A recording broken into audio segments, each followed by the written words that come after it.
प्रश्नकर्ता: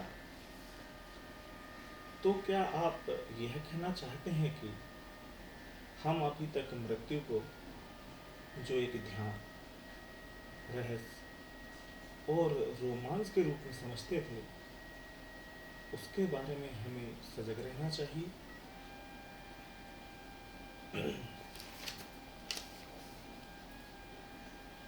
UG: जिस स्थिति को तुम संपूर्ण सजगता की स्थिति कहते हो, वह मन बहलाने की बात है। सजगता स्वयं को तथा दूसरों को मूर्ख बनाने के लिए कितना अच्छा गढ़ा गया शब्द है।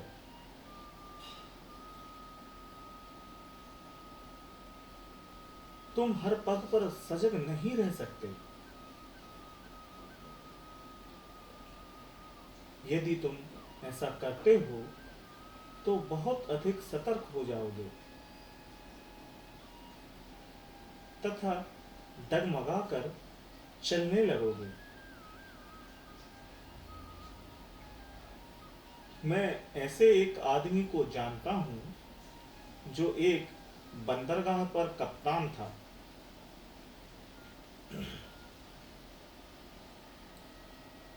वह तटस्थ सजगता के बारे में पढ़ता था और उसे लागू करने की कोशिश भी करता था।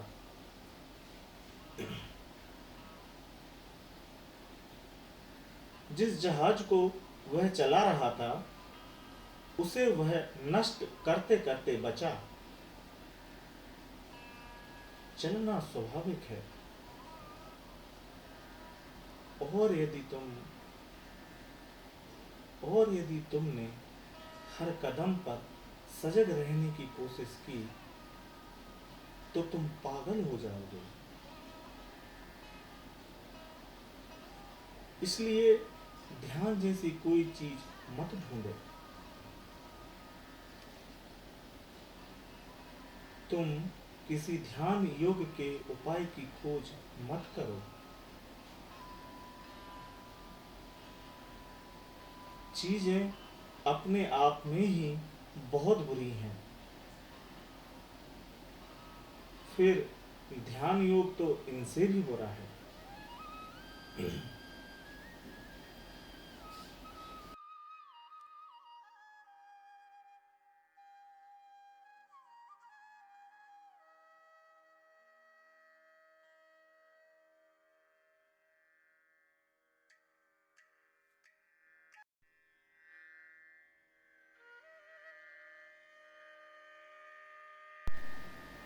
प्रश्नकर्ता: लेकिन आप हर उस चीज को जिसे हम पवित्र समझते हैं इस तरह नकार नहीं सकते।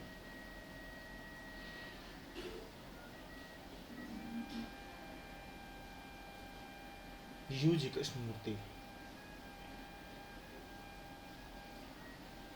मैं नकार सकता हूं। यह सब केवल रोमांटिक कूड़ा है। जो भी उपाय मैं सुझाऊंगा वह तुम्हारी खोज का ही हिस्सा हो जाएगा, और इस प्रकार वह पहले से भी अधिक रोमांटिक कूड़ा बन जाएगा।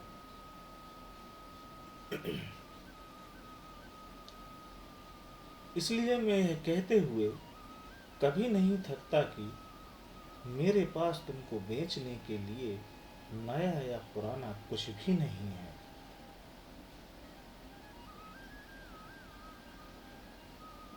जिससे कि तुम अपनी खोज को लगातार जारी रख सको।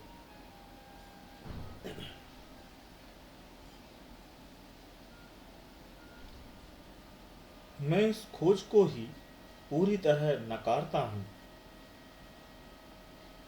तुम्हें यहां कुछ नहीं मिलेगा। तुम दूसरी जगह जाकर कोशिश करो।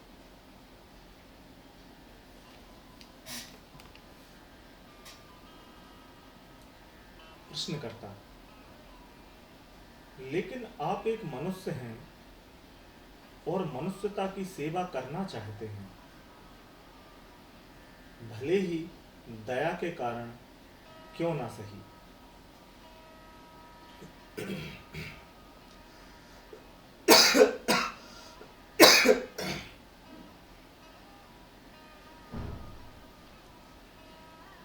यू जी,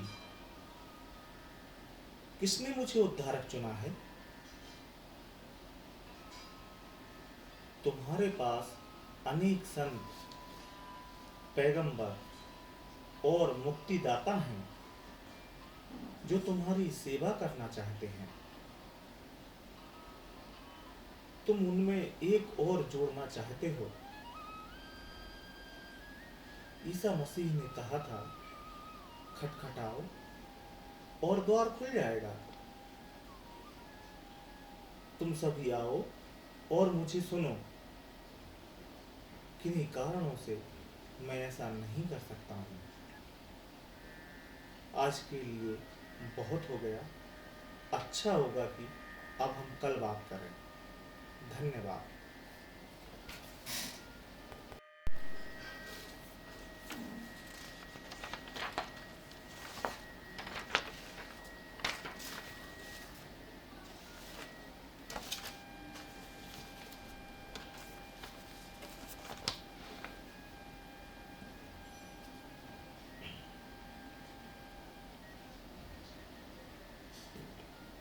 प्रश्नकर्ता, जैसा कि आपने कल कहा था, उससे तो यह साफ लगता है कि हमें आप जैसा बनने के लिए प्रकृतिस्थ अर्थात सैन होना होगा।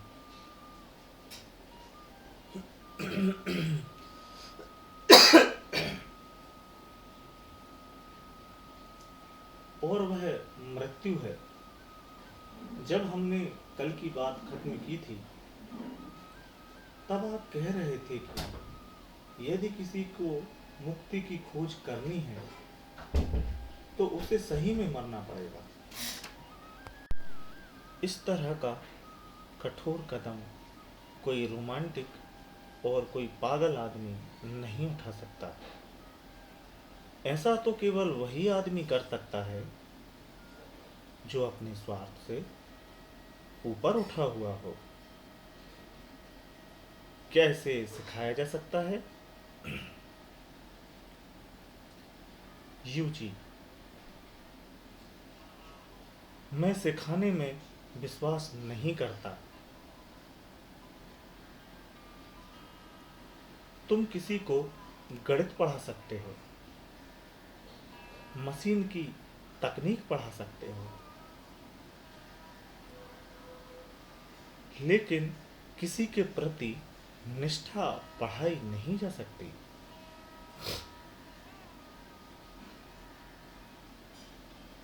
भला तुम एक मूर्ख, लालची और स्वार्थी समाज में किसी को अलालची और परमार्थ होने की शिक्षा कैसे दे सकते हो?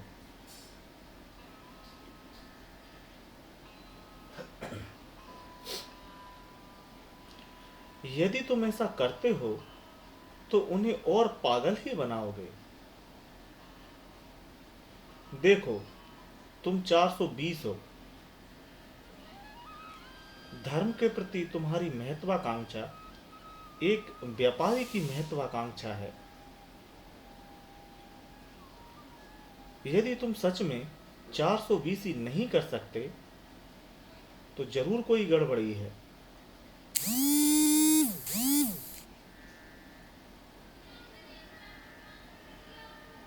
क्या तुम समझते हो कि एक आदमी कैसे धनी बन जाता है? क्या अलालच और परमार्थ के भाषणों द्वारा? नहीं, बिल्कुल नहीं।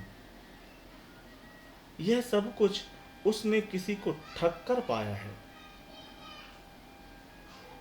यह सब कुछ उसने किसी को ठग कर पाया है।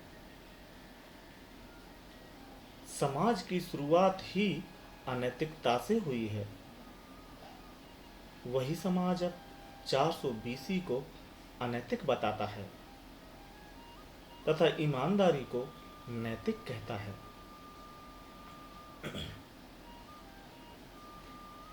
मैं इनमें कोई अंतर नहीं समझता हूँ।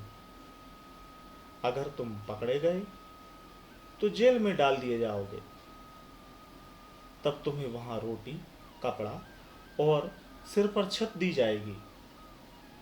इसलिए चिंता क्यों करते हो? यह तो तुम्हारा अपराध बोध है जो तुम्हें अलालच के बारे में बात करने के लिए मजबूर करता है, जबकि तुम लगातार लालच भरी जिंदगी जीते रहते हो। तुम्हारे दिमाग द्वारा अलालच की खोज किया जाना अपने आप में ही लालची होने का प्रमाण है। तुम्हारे उस अलालच की खोज दिमाग ने की है, जो है तुम उससे संतुष्ट नहीं, जो है तुम उससे संतुष्ट नहीं हो। लेकिन यदि इससे अधिक कुछ है, लेकिन यदि इससे अधिक कुछ है ही नहीं, तो तुम कर ही क्या सकते हो? बस यही है, और तुम्हें इसी के साथ जीना होगा। तुम इससे बच नहीं सकते। दिमाग केवल अपने आप को बार बार दोहरा ही सकता है। वह केवल यही कर सकता है, और किसी भी चीज को बार बार दोहराना सनकीपन है।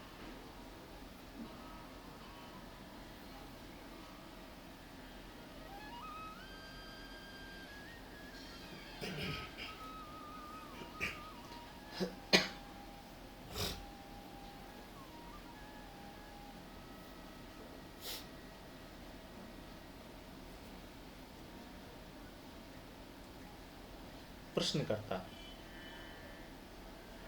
लेकिन ध्यान, योग दूसरे साधारण विचारों की तुलना में कुछ गहरा तथा कम दोहराए जाने वाला लगता है।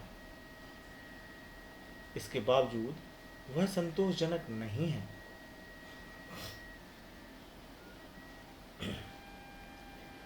यूजी: यदि तुम्हारे ध्यान, योग, साधना के सिद्धांत और तकनीक कुछ मायने रखते तो तुम मुझसे यहाँ ये प्रश्न पूछते आते ही नहीं। यदि तुम्हारे ध्यान, योग, साधना के सिद्धांत और तकनीक कुछ मायने रखते तो तुम मुझसे यहाँ ये प्रश्न पूछने आते ही नहीं। ये सब तुम्हारे लिए परिवर्तन के साधन मात्र हैं।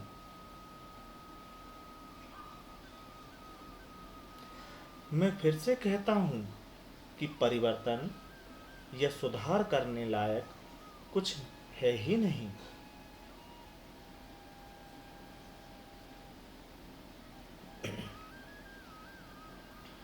परिवर्तन करने के लिए कुछ है, इसे तुम एक विश्वास के रूप में स्वीकार करते हो। तुम यह कभी नहीं पूछते कि किसका परिवर्तन किया जाना है। ज्ञानोदय अर्थात एनलाइटनमेंट का सारा रहस्य स्वयं को परिवर्तित करने के विचार पर टिका हुआ है।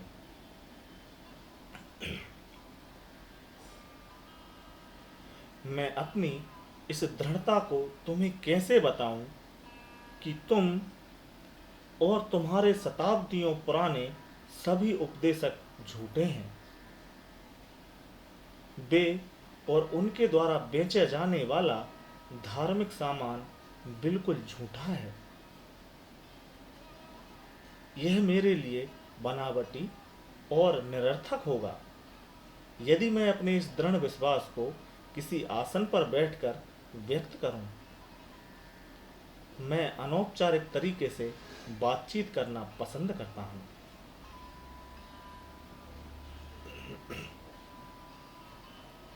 प्रश्नकर्ता: फिर आप बात ही क्यों करते हैं?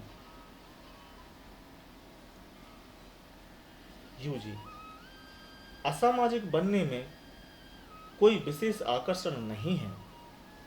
मैं लोगों को वह नहीं देता जो वे चाहते हैं।